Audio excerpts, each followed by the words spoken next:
ब्रह्ममुरारिसुरार्चितलिङ्गं निर्मलभासितशोभितलिङ्गम्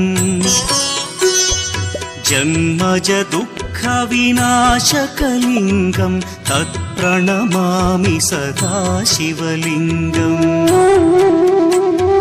देवमुनिप्रवरार्चितलिङ्गं कामदहन करुणाकरलिङ्गम्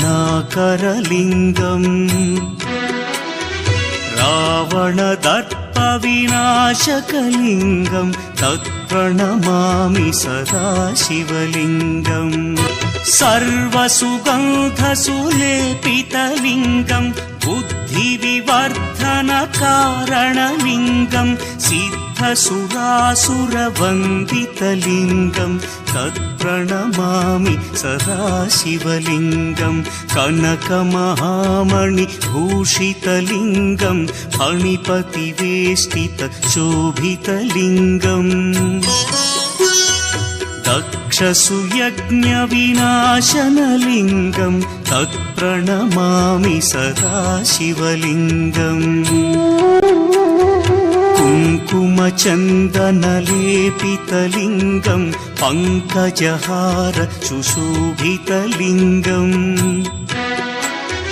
सञ्चितपापविनाशनलिङ्गं तत्प्रणमामि सदा शिवलिङ्गम्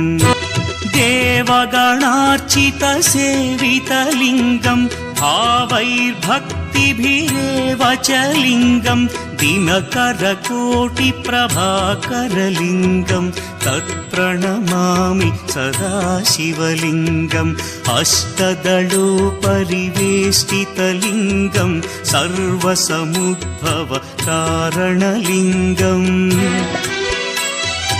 अष्टदरिद्र्यविनाशनलिङ्गं तत्प्रणमामि सदा शिवलिङ्गम्